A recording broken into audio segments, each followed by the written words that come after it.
한 주간의 광명시 이슈를 전하는 이슈 클릭. 오늘도 광명을 넘어 경기도의 인싸 두 분을 모셨습니다. 주건 사안도 살려낸다는 언론계의 화타. 두 분 인사 부탁드립니다. 반갑습니다. 대통령 선거가 끝난 지 얼마나 됐다고 벌써 의회가 지금 파행을 끄고 그래서 지방의회 무용론이 다시 또 대두가 되고 있는데 제가 이번 사안을 보면서 어떤 게 느꼈냐면 무지한 사람이 권력과 그릇된 신념을 가지면 공적 영역을 파기를 시킬 수 있구나 라고 하는 뭐 너무 주관적인가요? 그렇죠. 네, 다 주관적인 얘기 하려고 뭐 방송하는 거라서 제가 근데 저는 이제 그 생각은 들어요. 네. 정치를 하려면 세 가지 용기가 필요하다고 해요. 하나는 뭐냐면 권력을 가졌을 때 그걸 절제할 수 있는 용기, 네. 자기하고 의견이 다른 사람을 포용할 수 있는 용기, 자기 편이라 하더라도 그게 틀렸었을 때 아니라고 하는 용기, 이런 게 필요하다고 하는데 의회에서 지금 일어나는 일 같은 것들을 보게 되면 서로 자기 주장만 얘기를 하는 거지 인정을 안 하니까 이제 이런 문제가 생기는 것 같아요. 그러니까 정치인으로는 다 빵점이라는 거죠. 저희가 얘기하려고 하는 부분이 조직 개편안 때문에 그죠? 네네. 그 국힘에서 이 안을 아예 심사도 하지 않고 네.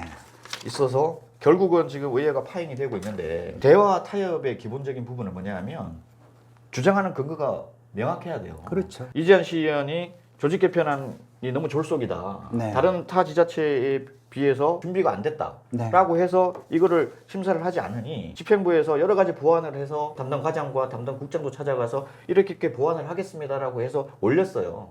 그러면 비판을 제기했던 사람이 이 보완이 됐으니까 당연히 이걸 심사를 저는 해야 된다고 보는데 그럼에도 불구하고 파행을 겪고 있는 부분은 저는 이 사태에 보이지 않는 뭔가 있다. 단순히 집행부의 어떤 그 조직 개편안에 대한 부분들, 특히나 투자 유치과 신설과 관련된 부분, 이 부분이 아니라 7월에 이제 그 시행하려고 하는 조직 개편안 자체를 무산시키려는 의도가 있지 않나라는 생각이 드는데 제가 시나리오 한번 써볼까요?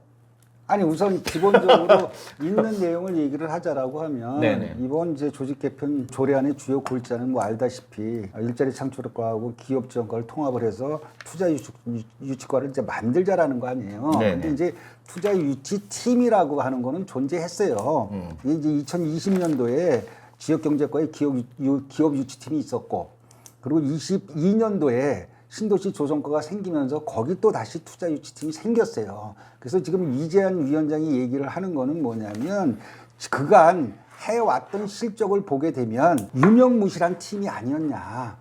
그 팀에다가 투자 유치과를 만들어서 같이 합세해서 한다라고 하는 것이 과연 시너지 효과를 낼 수가 있냐라고 하는 의문을 갖고 있는 거죠. 그래서 여러 가지 조례서부터 시작해서 행정적인 절차 이런 것들을 다 완비해놓고 투자 유치과를 만드는 게 좋지 않겠냐라고 제안을 하는 거예요. 말씀하시는 부분은 충분히 납득이 돼요. 네. 제가 문제를 제기하는 부분은 뭐냐면 담당 과장을 만나서 충분한 설명을 듣고 본인이 통과시키겠다고 했다는 거예요.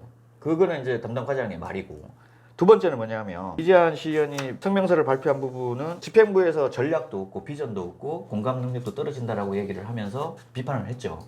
그런데 제가 생각했을 때는 그런 전략과 비전을 가지기 위해서는 산업진흥원이 필요한 거거든요. 제가 이제 시나리오를 한번 써보면 현상이 안성환과 이재한의 작품이 아닌가. 안성환 시의원은 내년 시장 선거를 준비를 하기 때문에 어떻게든 박 시장의 발목을 잡으려고 하고 있는 부분이고 이재한 의원 같은 경우도 누님이 보육단체 회장인데 불법 행위를 저질러서 경찰에 조사를 받고 있고 이 고발 주체가 누구냐면 시예요. 시 담당 과에서 고발을 했어요. 집행부에서 하는 부분에 대해서 근데 가만 안 두겠다. 누나 문제로 내가 앙금이 남아 있는데 어떻게 해서 한번 보자 내가 지금 니네.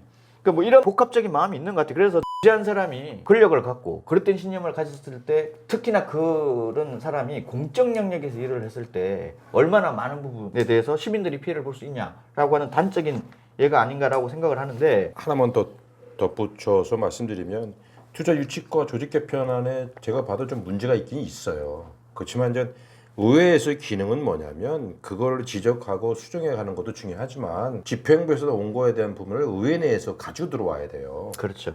근데 이제 국민의힘이나 이재한 의원이 욕을 먹는 것이 뭐냐면 그걸 벗어났단 말이에요. 그렇죠. 그게 문제라는 거죠. 그 문제가 있으면 그거를 했어야 되는데 그걸 안 하고 자동 산해가 됐단 말이에요. 논의 자체도 못하게 만들어 버렸어요. 두 번째는 더불어민주당의 대응이 저는 중요하다고 생각을 하거든요. 근데 이거를 감정적으로 대응할 것은 아니라고 좀 판단을 해요. 민주당이나 국민의힘 전부 다 혼 좀 나야 돼요. 뭐 내년에 몇 명이 더 들어올지 모르겠지만 정신 좀 차려야 돼요. 저는 왜 이게 감정적인 대응을 하는 거냐고 맞아요. 얘기를 감정적인 하면 박성광 시장이 수차례 전화를 했다고 해요. 이 조직 개편안에 대한 필요성 을 역설하기 위해서 수차례 전화를 했는데 전화를 받지 않았다. 그리고 담당 과장이 여러 차례 찾아갔다. 그러면 보완을 하고 그다음에 완성도를 높이고 뭐 이런 문제는 뒷전인 거죠. 그렇죠. 결론을 내놓은 거예요. 아, 니네 지금 하고 있는 조직 개편안 7월부터 인사이동 관련된 부분은 난 어떻게든 인정 못하겠다라고 하는 부분인데 의회의 기능이 그런 기능이 아니지 않습니까? 그렇죠. 의회가 집행부하고 협치를 해야 되는 부분이 기본적인 거고 본인의 감정적인 부분이 아니라 시민을 바라보고 해야 되는 부분인데 12월에 테크노밸리도 분양을 하고 추후에 도시계획안시설 관련된 부분도 시에서 준비를 해야 되는 부분인데 시형 같은 경우는 벌써 그렇죠. 또 대기업이 하나 들어왔죠. 예, 정분당이 벌써 2조 원 넘는 투자를 했어요. 저도 좀 안타까운데 시흥 같은 경우는 벌써 바이오 산업 해가지고 들어와 투자 유치인 거면 몇 조 원이에요. 근데 광명은 지금 이루어진 게 아무것도 없어요. 집행부뿐만 아니라 시도 같이 고민을 해야 돼요. 근데 아직 광명시는 조직 개편을 가지고 싸움질하고 해서 이 들이 어디 있습니까? 솔직히 욕 그러니까 나오죠. 지금 저는 시흥 씨 생각해요. 얘기를 하셨는데 우리 광명시에도 투자 유치 촉진 조례가 있어요. 근데 이제 시흥이나 안산이나 안양이나 수원 같은 거에 비해서 굉장히 허접해요. 그러니까 여러 가지 부분이 지금 안 들어가 있어. 그래서 이재한 위원장이 하는 얘기가 그런 것들을 완비를 해서 투자 유치를 해야지. 그래야지 기업이 오지 않겠냐 이런 주장이에요. 그래서 아니, 일리 있다고 근데 봐요. 단지 예. 어떤 게 먼저냐. 집행부에서 얘기를 하는 거는 투자유치과를 만들어서 그런 걸 완비하겠다라는 거고 이재한 위원장 얘기는 그런 걸 완비해놓고선 투자유치과를 만들자. 이런 얘기예요. 그래서 그렇게 크게 투자유치과를 만들지 말자라는 얘기는 아닌 것 같아요. 협의를 하면 가능할 것 같다는 생각이 들어요. 그러니까 협의를 하면 가능한데 네. 지금 협의가 전혀 안 되고 있는 상태고요. 이재한 의원의 논리가 잘못됐다고 하는 건 아닌데 네. 시기가 지금 네. 조직 개편을 해야 되는 시기가 이제 7월이잖아요. 지금 통과가 돼야 7월부터 적용이 되는 부분이고 그렇죠. 9월에 이거를 통과시키겠다고 하는 거는 하반기 조직 개편안을 못하게 하겠다는 거예요.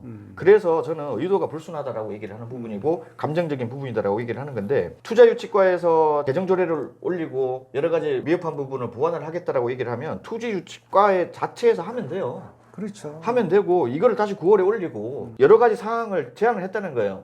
그러면 보완하기 위한 절차가 뭐 어떻게 했으면 좋겠냐? 뭐 15일마다 보고를 했으면 좋겠냐? 아니면 7월 말까지 했으면 좋겠냐? 이걸 본인이 제시해라.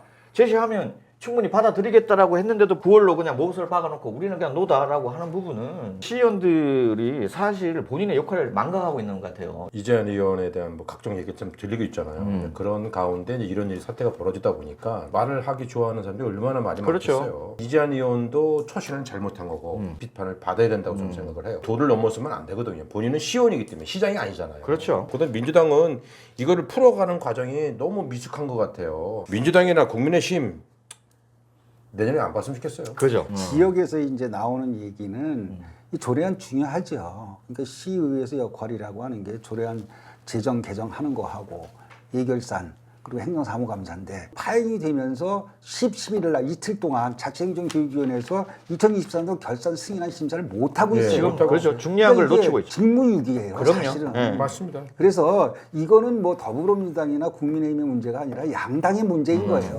조례안은 조례안이고 이거는 또 이거대로 심사를 했었어야 된다는 얘기죠. 회계연도 결산 승인 심사, 승인안 네. 심사를 못 하고 있는 부분은 출구 전략을 찾아야 된다.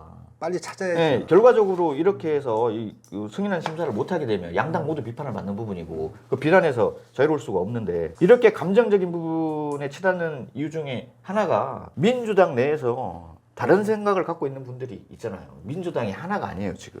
따로 국밥. 네, 따로 국밥으로 하고 있기 때문에 지금 이렇게 지켜보고 있고 또 이 상황을 즐기는 사람도 있는 것 같고. 안성환 의원 같은 경우는 지금 시장 출마하려는 생각을 가지고 있고 현충일 의원은 뭐 정영시 의원은 뭐 도의원 출마하려는 생각을 가지고 있고 그러니까 저도 다 생각이 다르다고 생각을 해요. 사실 집행부에서 제출된 조례안이에요. 국민의힘하고 더불어민주당이 있으면 국민의힘에서 반대를 하면 더불어민주당이 중재를 해야 된다고 난 봐줘요. 그렇죠. 그 사람들이 역할이 크다고 봐요. 더불어민주당에서 빨리 출구 전략을 짜서 국민의힘한테 제출하고 시의회에다가 얘기를 해서 절충하는 게 제일 빠를 거라고 생각이 드는데 내부에서 이제 문제가 있다 보니까 자꾸만 차일피일 미뤄지는 것 같아요. 저는 시의장의 태도도 잘못됐다고 보는데 시의장이 직권 상정을 해서 의원들한테 맡겨야 된다고 봅니다. 시의장의 역할이 뭐예요?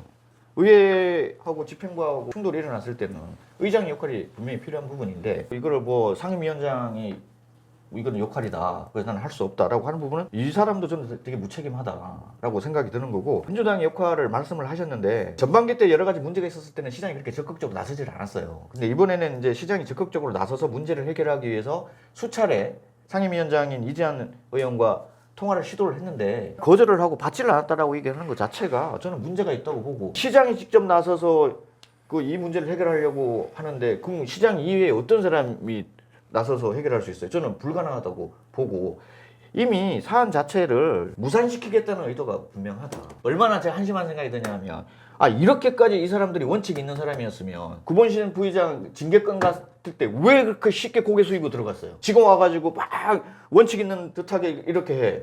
앞뒤가 안 맞잖아요 지금. 처음부터 그렇게 하든가. 출구 전략은 그냥 시의장이 갖고 있다고 봅니다. 총대 메고 찬반으로 합시다. 그냥 결정합시다 라고 얘기를 할 수밖에 없는 상황이고 부대 시의원들 국힘하고 민주당 시의원들은 안 봤으면 좋겠어요. 강명감 민주당 시의원들은 이미 세팅이 됐기 때문에 제가 어떻게 할 수 없는 부분이고 우리 김남희 의원 강명을 하고 그리고 우리 국힘 당협위원장들 지금 이 상황을 엄중하게 바라봐야 됩니다. 봉사활동 몇 시간 했다고 시의원 뽑고 뭐 이런 말 같지 않은 짓을 저는 안 했으면 좋겠고 저는 이제 곧 이렇게 출구 전략이 만들어져서 해결이 될 것 같다는 생각이 드는 게 복지건설위원회에 더불어민주당 의원들이 참여를 안 했어요. 근데 오늘 아침부터 참여를 하기 시작해요. 그러니까 더불어민주당이 그런 액션을 보였기 때문에 국민의힘에서도 그렇죠. 지역의 여론이라든지 이런 걸 들어서 포기하지 않을 수가 없을 것 같다는 생각은 들어요. 네, 좀 저도 기다려보시죠. 왜냐면 그때 파행할 때 이재한 위원장을 좀 만났었어요. 그때 이제 본인도 이거를 오래 끌고 가고 싶지 않다는 생각을 가지고 있더라고요. 불편하겠죠.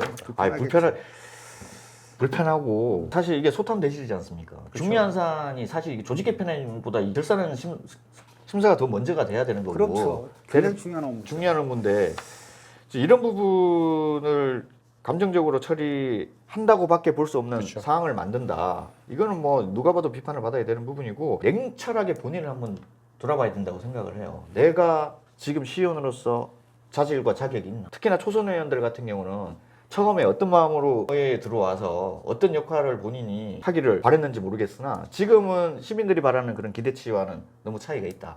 라는 저는 생각이 듭니다. 그때 한번 권 대표가 얘기하셨을 거예요. 다음 의회 때 보고 싶은 사람이 누구냐고 한번 물어보셨잖아요. 네. 그게 딱 줄어드는 것 같아요. 저는 그게 가슴 제일 아파요. 네. 다음에 의회 한번 보고 싶어 이런 평가를 했던 사람이 시간 지나니까 그놈이더라고. 제가 큰 실수를 했구나라는 생각이 듭니다. 사람을 보는 안목이 없었구나 반성을 하고. 이 방송은 다 들고 보셔야 돼. 정치인들 다 보시고 좀 반성 좀 해야 돼요. 알겠습니다. 근데 불편해서 안 보려고 그래요. 그래도 봐야 돼요. 그렇죠. 그래도 봐야 됩니다. 자, 오늘은 저희가 참 무거운 주제를 네, 갖고 네, 얘기를 그렇습니다. 나눴는데 빨리 정상화가 돼서 시의회가 제 기능을 했으면 좋겠습니다. 오늘도 시청해 주셔서 감사합니다.